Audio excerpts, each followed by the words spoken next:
Yes. Now, when we went to the CyberCab event, there were some humanoid robots dancing there, but they were tethered and they were remotely controlled. Yeah. Now, CyberCab, I think, was... About a year ago. Yes, maybe. So since then, they've been able to untether them.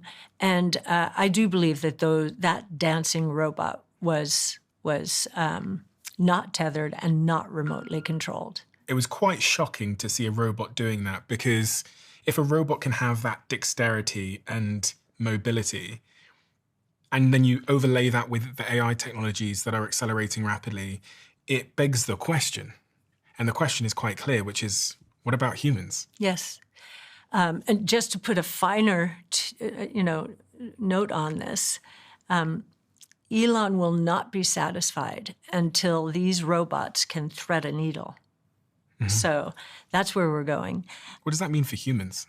So, the history of technology is that it has been a net job creator throughout history. But humanoid robots are getting awfully close to what we do, right? So it's a good question. I think creativity is a big part of that, ingenuity and creativity. And, I think there are going to be a lot of new inventions in the future. So let's see what those are. But even today, there's something called vibe coding. Have you heard of it? Okay.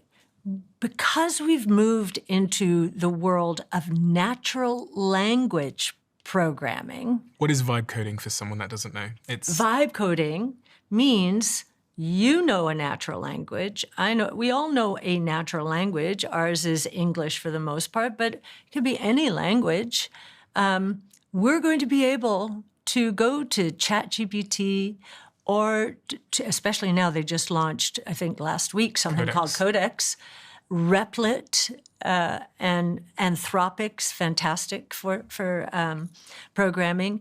And we'll say, this is what I'm attempting to do in English language. And I've seen demos of this just internally. We're going to replace some of our software that we're buying from outsiders and customize it for us because, we don't have to buy off the shelf anymore. One size fits all.